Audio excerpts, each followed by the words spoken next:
So this is from the crib. What's up, YouTube? This is right next to the crib. Not disclosing where I stay, but this is close to my crib. But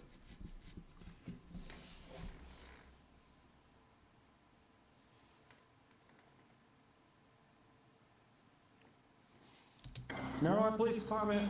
Yes. How you doing, ma'am? I'm waiting for my sister to go over there. What happened? What happened? I just didn't speak to you over here for a second. Oh, Lord.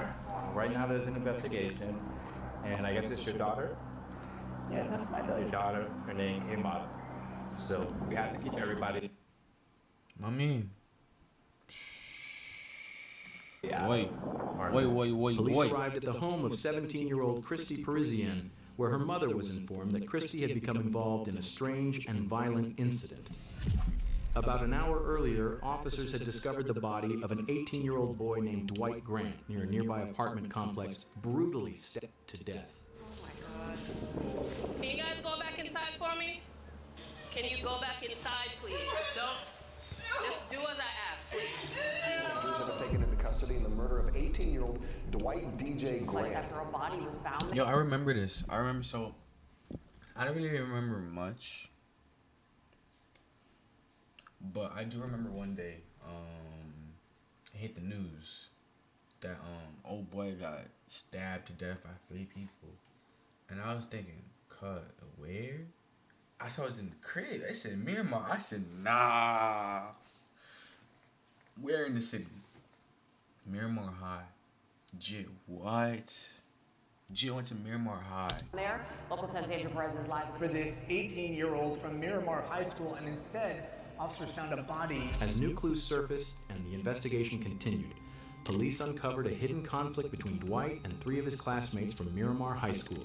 Now officers needed to track all 3 of them down as quickly as possible to figure out what had really happened, what each of their roles was, and more importantly, why. But what detectives were about to learn about how this murder happened, why it happened, and just how... Yo, another thing. This is why I think I remember. This is why you don't break up homes. Like, this is why you do not break up homes, because holy shit. Holy shit.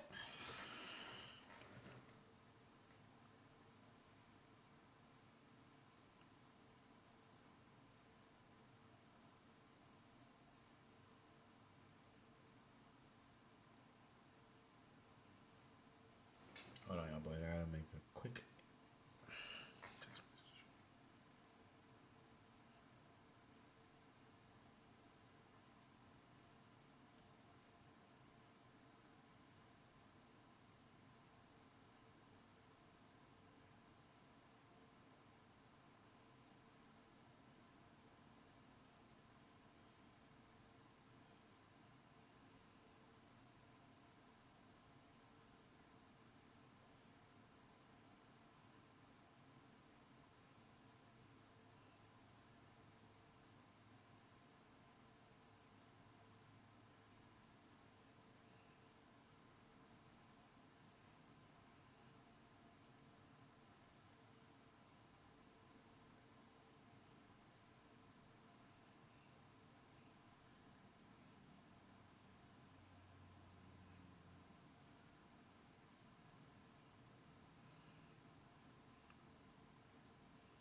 Hold on, y'all boys.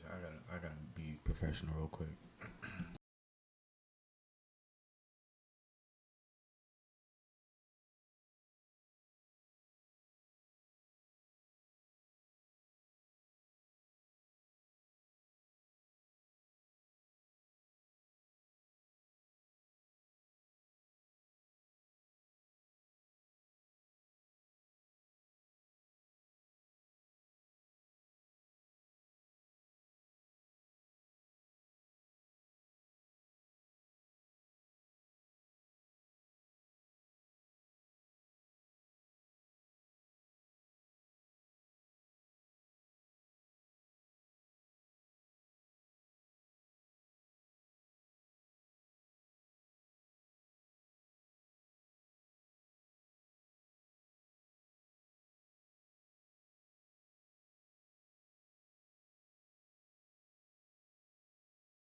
What's up, Nikki?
Being an insurance agent while trying to be a streamer at the same time is not fun.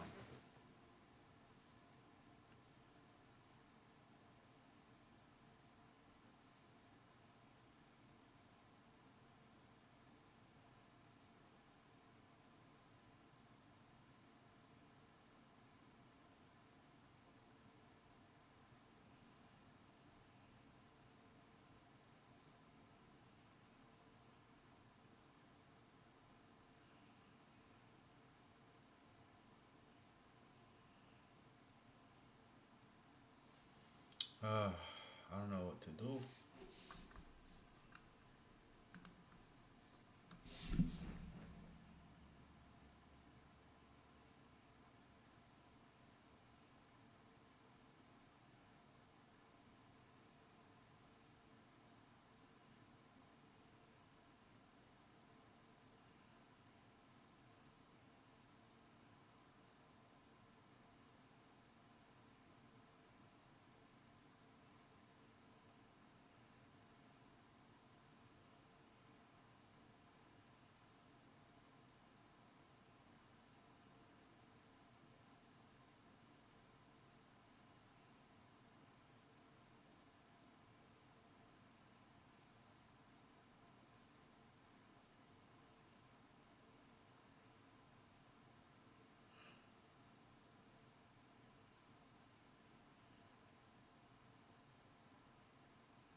God.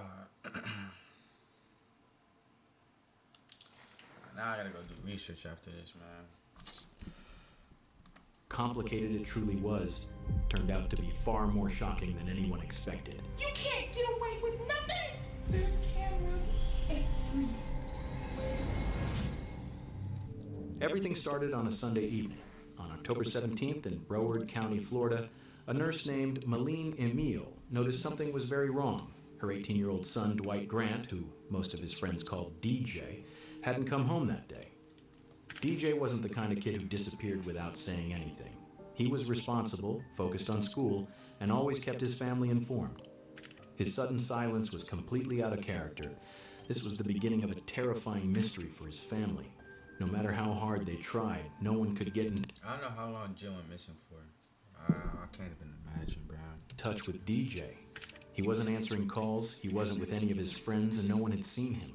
By Monday morning, the worry exploded. DJ didn't show up to any of his classes, something that never happened. His teachers noticed immediately. His friends noticed. And his family knew something was seriously wrong. His family and friends checked every place he might have gone, called every person he might have been with, drove through neighborhoods, handed out flyers. Nothing. Police even went to the high school, hoping someone there might know where he'd gone. Officers spoke to students one by one. At this point, even the smallest detail could be the clue they needed. Anxiety with depression, so like he has anxiety? No, I have Okay, so he will check on you. Do you know the girl that he's talking to or trying to talk to? No, No, does he have a girlfriend? not to my knowledge, no. No? Okay. Right. Alright. So you haven't seen him or what's up, man? No, everything good? Okay. Okay, so you haven't spoken to him since. Is this his behavior? Like, does he do? He's a good kid. He's a good kid. He doesn't drink. He doesn't smoke. He goes out. He has a friend. He goes out with his friends. He calls literally all of us all the time to let us know, like, what's up, how you are. Okay. All right. To everyone who knew him, DJ was quiet, calm, and spent most of his free time gaming. He wasn't the type to get into fights, he didn't cause trouble, and he had zero history of reckless behavior. Nothing in his past suggested he'd ever disappear or end up involved in something dangerous. The search for DJ continued through Tuesday of that same week. Then, around 2 p.m., while officers were canvassing the area near Sherman Circle North, a quiet neighborhood in Miramar before all this, they made the worst discovery imaginable. Hidden in the bushes beside an apartment building, police found the body of a young man.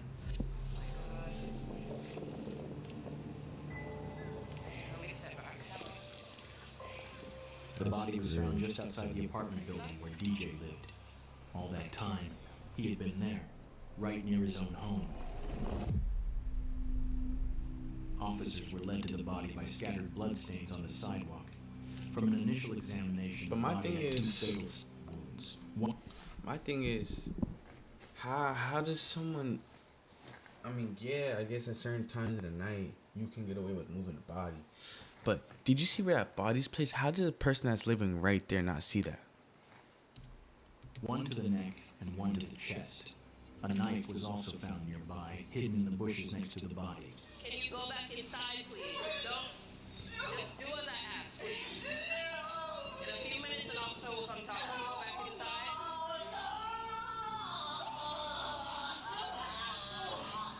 Listen, I can't answer anything right now. I just need you to go inside the apartment and stay there till I can get somebody to speak to you, please. Listen, what did I just ask? Just give us a few minutes and somebody will come and talk to you. Just give me a few minutes. Go ahead and go inside. After speaking with DJ's family and asking them to remain patient, officers immediately blocked off the area surrounding the body and began processing the scene for evidence. 4 officers were on scene working to secure the area, search for evidence, and confirm the identity of the victim as quickly as possible. Aquí abajo, sí. Ahí abajo del estebo que está ahí había mucha sangre, inclusive probablemente están tratando de limpiarlo. Hay una cámara aquí, hay 2 cámaras aquí y hay una cámara en esa esquina donde lo tiraron. On Sunday, he went missing Sunday. Miramar is a quiet, close-knit community where news spreads fast. So when word got out about the brutal discovery of an 18-year-old's body, tips started pouring in almost immediately. Several people came to police headquarters, hoping the information they had might help. Among them was a woman who walked into the lobby holding her teenage niece's phone. She wanted to tell police about a private group chat that had caught her attention. At the time, officers had no idea that this small piece of information would end up being the key to solving the entire case. Can you just give me a brief rundown? I'm so sorry. You know, I'm seeing on the news that they found a body by Sherman Circle, and they showed the picture of the kid that goes to Miramar High, saying they can't guarantee that it's him, basically, blah, blah, blah. Okay. But on my niece's phone, all the texts are coming through that they're friends.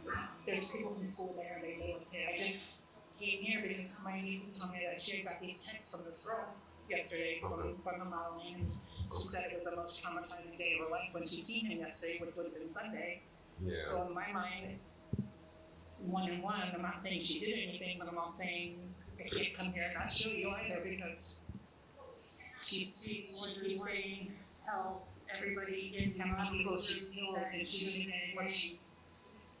I mean, it could be just to be, you know, the school or to be tough. But you never know. It's like, you You know, know, same thing. I don't want the text messages here. I don't want them to just show my niece's. I don't want. Like, I don't want her her to name. associate Right. with, okay. By the next day, Wednesday, the victim's identity was finally confirmed. The body belonged to DJ Grant, the Miramar High School student who had been reported missing. And Nicole, there's still so many more questions than I think Ajit would have been my age now. I think he would have been 21 now. Because this happened a couple of years ago. answers at this hour. Officers came out here because they were helping the search for this 18-year-old from Miramar High School, and instead, officers found a body in the bushes. Now, police had to start putting the broken pieces of the puzzle together. The evidence from the crime scene, and more importantly, the group chat that the woman had brought to them. Inside the chat, police found disturbing messages linked to 3 teens, 3 names that within hours would become central to the investigation. 17-year-old Andre Dexter Clements, 16-year-old Jaslyn Smith, and 17-year-old Christy Parisian. Without wasting any time, officers began tracking them down. Christy was the first person police went to. Miramar Police Department. How you doing, ma'am? So, right now there's an investigation, and I guess it's your daughter.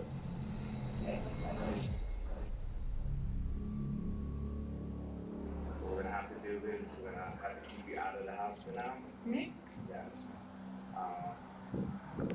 Nothing has to do with you, person, but we have to keep everybody out of the apartment. So if there's anybody else in there that's in there, My baby sister, she's at work right now. but nobody else is inside. No, only But I girls. guess you okay. So, we have detectives that are gonna get a search warrant. Okay?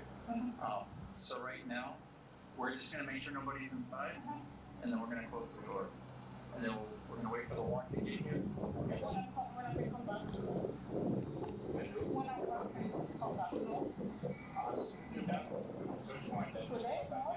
Can I take my phone to call my sister? Is it okay? Take my phone? My phone is up there. Can I call her? Because I'm looking on her. Well, right now at this point, we already gave you, notice that nobody got back inside. We really gotta follow protocol. At this Y'all niggas are not giving her the phone. point, officers didn't have a warrant, so they wouldn't allow Christy's mother to go inside the house. She waited outside with them until another law enforcement member arrived with a warrant. While they... Holy shit!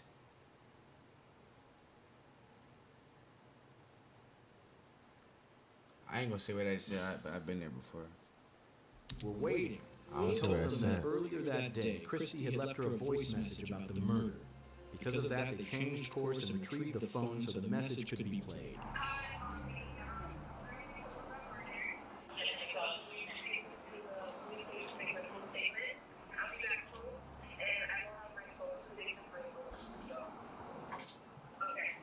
By now, the police had already spoken with Christy at the station. Her mother wasn't able to provide any additional information.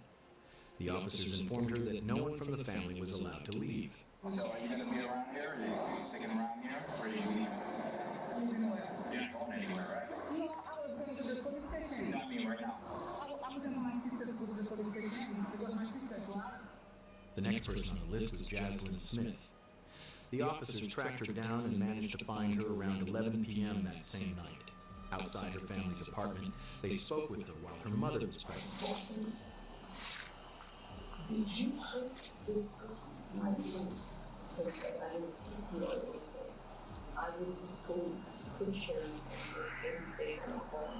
I don't know exactly what happened. You tell me that you were told to do something. I don't know what you did. I don't know what you did. She said that she was told to keep him in a corner. Andre. Okay.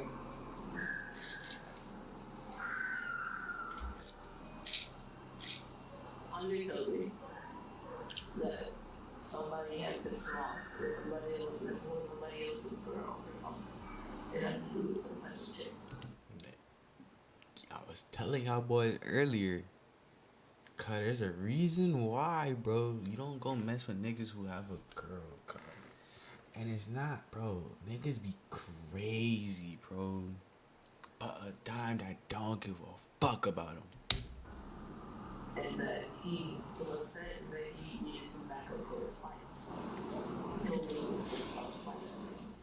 Jaslyn had been told to trap DJ in the stairwell. Andre needed backup for the fight, which was apparently over a girl, Andre's ex, who was now involved with DJ. You guys don't have to stay here. You do not have to talk to me. I'm not going to listen to Joe. I'm not going to let you go. I want to hear what she has to say, but I wanted to reiterate because I said it to you and she wasn't here. He told me, dress up in all black and follow me. Andre? I want to do right. Everybody just do this for me. how would a fight look fun? We walked all the way there and walked up this highway. And Chrissy was there. Chrissy had seduced him a lot. She's gone away for wow. I wonder now what their official charges are. I'm gonna see at the end of this video. I was trying to pretend that it didn't happen.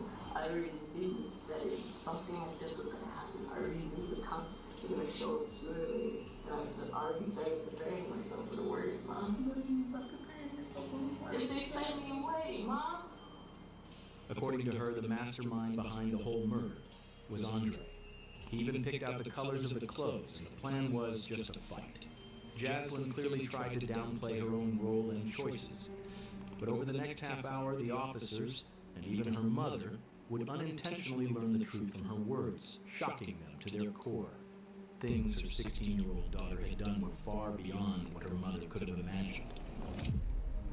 Detectives were still putting the pieces together with no clear reason to make an arrest. But Jaslyn knew what was coming. She knew there was no escape, and she had already prepared herself for the worst. Because by everything I've already said, I'm an accomplice, and I know this, and I'm sorry. Are you still talking?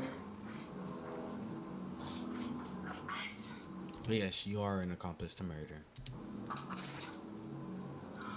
The female officer at the scene can be seen briefly laughing when Smith lets out a sigh. But there's nothing funny about what's happening. A teenager has been killed, and Jaslyn has just admitted her role in what happened. She's now given police a motive. Andre found himself in the middle of a high school.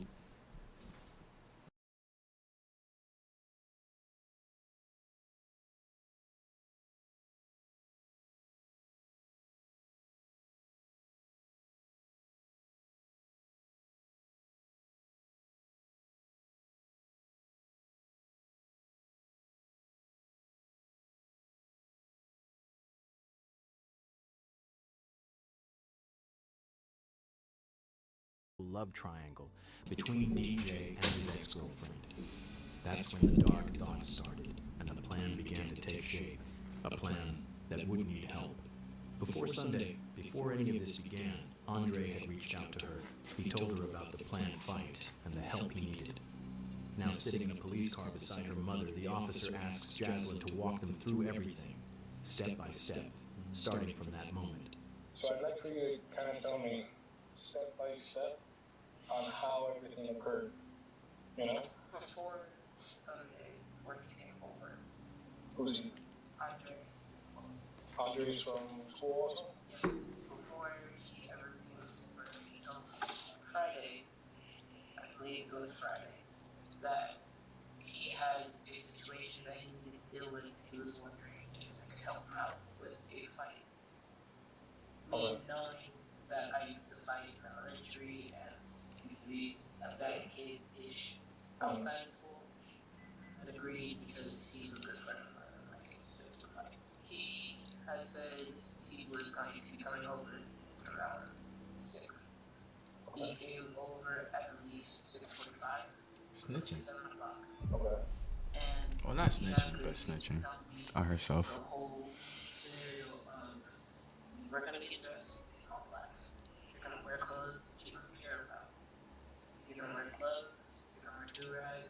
I know, the whole day out in the building.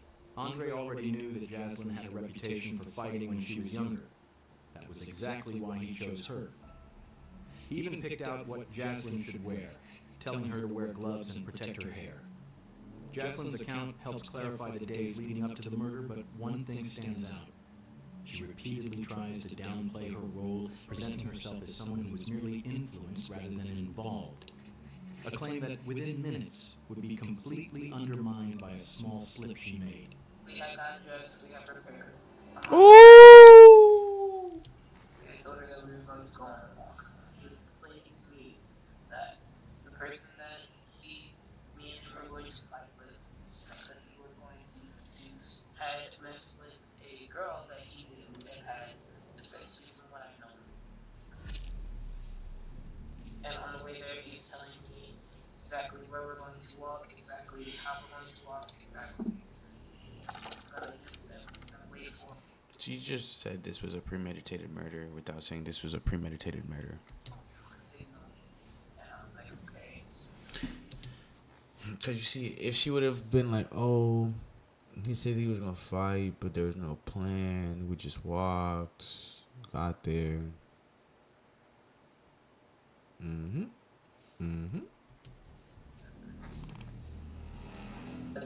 when we got in there, we had walked over to where the staircase was while even telling me to move this way to avoid the camera, to avoid things. So we had walked up the stairs while Kristen stayed downstairs and calm.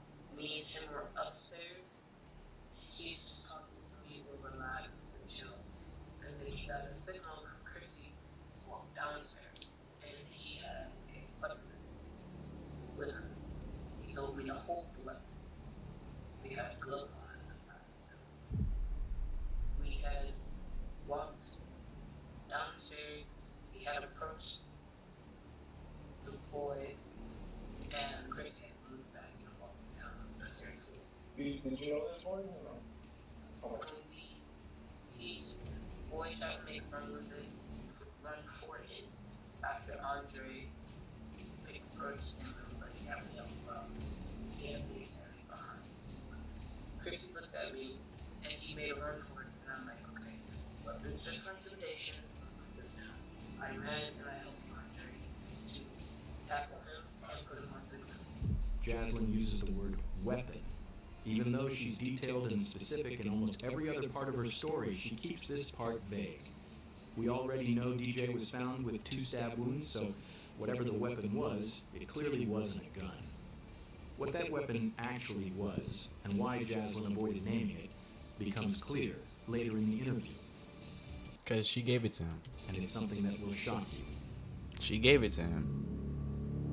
Andre asked for the weapon after explaining to him that he was going to kill the other boy.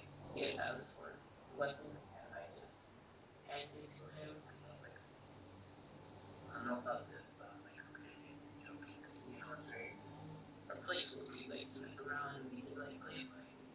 We're just very like sibling.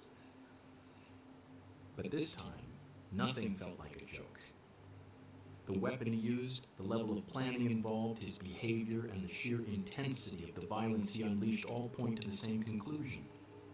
This was a planned killing, not a spontaneous act. He proceeded to take out. She told them that you just premeditated a murder. Oh my god. And he was selling, and I was just like, okay, I can see on his legs. So I'm in a position where I'm holding both of his legs and I'm wrapped around his under torso, and I just hold it right here. Jaslyn claims she didn't know Andre's full plan, but she did admit that she helped holding DJ down even after the stabbing began. As disturbing as that is, Jaslyn never stopped or showed regret during the attack, not when DJ was begging for help, not even as he was slipping in and out of consciousness after being stabbed. And then he had another smaller one, and he took that out, and he stabbed him right here. Also, boy, it was just like, you're gonna kill me. Just choke me out, or like end it, because he kept going in and out. DJ knew he was dying. Under the pressure and pain he was in, he begged Andre to choke him and end it quickly. Andre ignored him and stabbed him again. After that, DJ went unresponsive. He stopped struggling and tragically died at the scene. In Jaslyn's version of events, she says she was told to do what she was assigned without asking questions. As the confrontation escalated, she says she didn't fight back because she was terrified of what might happen. Throughout her account, she places nearly all the blame on Andre. That explanation mostly holds up until Jaslyn slips up. In the middle of her story, she mentions a detail that seriously undermines her claim that she didn't know this was a murder plan, and instead places her right at the center of it. Prior to this, he had told me that this was the first person he had ever killed. Prior to this? Prior? I'm sorry, what?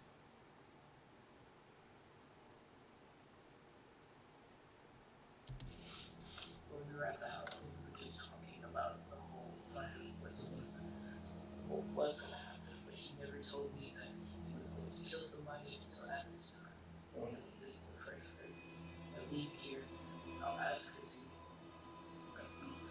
That single detail changes everything. It shows that Jaslyn knew about the murder plan long before it happened. Now her story starts to crack. It directly contradicts her earlier claim that she had no idea this was meant to be a killing. Told you she's talking with the other cops. Far more involved. Why are you talking to the cops without a lawyer, even if you're trying to look good? It don't make no sense. The planning and the decision than she had admitted. That's when the officer shifts the focus and asks about the weapon used in the attack. I'm assuming it's a knife then that he had? Knife. A longer what? A sword. Okay. A knife is something that can be easily concealed, but a sword isn't. Hiding something like that would be almost impossible. It's hard to believe that Jaslyn and Christy could have been around Andre all that time without noticing the sword. Now detectives finally have enough pieces to start shaping a version of events that's much closer to the truth. But before moving forward, they still needed to make sure the physical evidence matched the story. So you saw the big sword when he first showed up here in the first place? I didn't see it exactly. I always saw that there was a bag with it, and I was like, okay. Because somebody else had taken everything out of the house behind us. I didn't know what that was. And I believe it was either in like a jacket with him or it was Chrissy, an extra jacket or a bag. Jaslyn could tell detectives were zeroing in on one key detail. She knew about the sword before they ever left the house, and that meant she knew the plan from the start. She tried to distance herself from it, saying that when they left, Andre grabbed a small knife and a larger sword, but she claimed she didn't actually see the sword at first and assumed it was already in the bag. Detectives weren't convinced. By now, there were too many gaps in her story. The teens believed they had pulled off the perfect crime. They killed someone in broad daylight in a tucked-away stairwell inside a busy apartment complex, avoided security cameras, and left no direct eyewitnesses. If the group chat messages hadn't surfaced later, they might have gotten away with it. But everything started to fall apart after the attack.